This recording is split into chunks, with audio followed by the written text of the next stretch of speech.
तुनिशा की मौत के मामले की जांच कर रही मुंबई पुलिस टीम के सूत्रों के मुताबिक अब तक की तफ्तीश में उनके हाथ कोई भी सुसाइड नोट नहीं लगा है, न ही कोई ऐसा सबूत मिला है जिससे ये पता चल सके कि तुनिशा ने खुदकुशी क्यों की।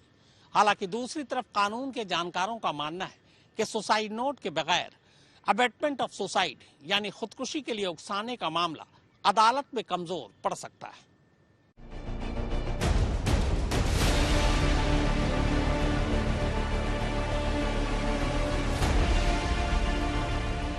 अब बात तुनिशा की सुसाइड के मामले में शिजान पर दर्ज हुए मुकदमे की।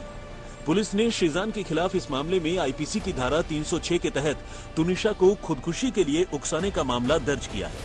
मगर जानकारों की माने तो अदालत में शिजान पर यह जुर्म साबित करना इतना आसान नहीं होने वाला है, खासकर तब जब तुनिशा ने जान देने से पहले कोई सुसाइड नोट भी नहीं छोड़ा है और न ही किसी भी दूसरे तरीके से अपनी मौत के लिए शिजान को जिम्मेदार ठहराया है।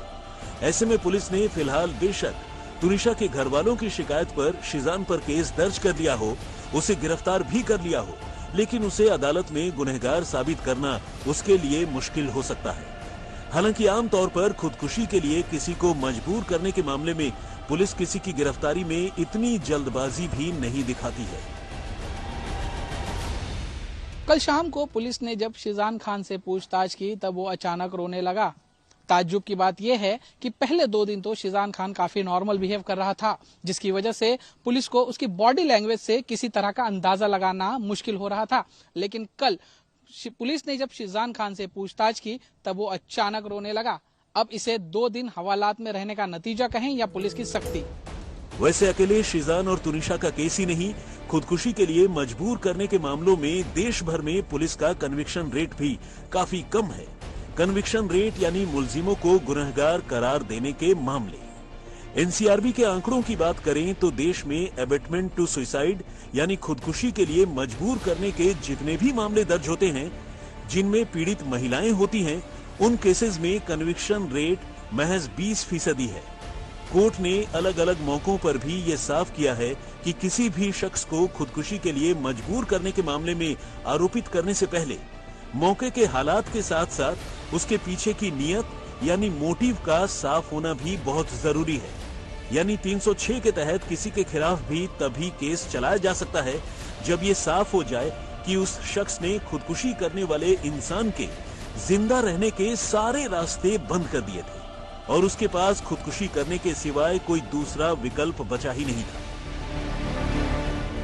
किसी को भी खुदकुशी के लिए उकसाने के मामले में अधिकतम सजा 10 साल की है। देश में सबसे पहले इस मामले में मुकदमा सती प्रथा की सामाजिक बुराई के खिलाफ दर्ज किया गया था। साल 2017 में भी ऐसा ही एक मामला सामने आया था जब गुजरात की नीताबेन ठाकुर और गुजरात सरकार के बीच मुकदमा चला था। एनसीआरबी के आंकड़ों के मुताबिक साल 2021 में देश भर में खुदकुशी के लिए उकसाने के कुल 9,361 मामले दर्ज किए गए, जो उस साल के कुल अपराध के मामलों का 0.3% बनता है। इनमें भी सबसे ज्यादा 1,462 मामलों के साथ महाराष्ट्र सारे राज्यों में सबसे ऊपर रहा। यानी खुदकुशी के लिए उकसाने के मामलों में मुलजिम को मुजरिम करार देना आमतौर पर मुश्किल होता है। मुंबई से दीपेश त्रिपाठी और दिव्येश सिंह के साथ आज तक ब्यूरो।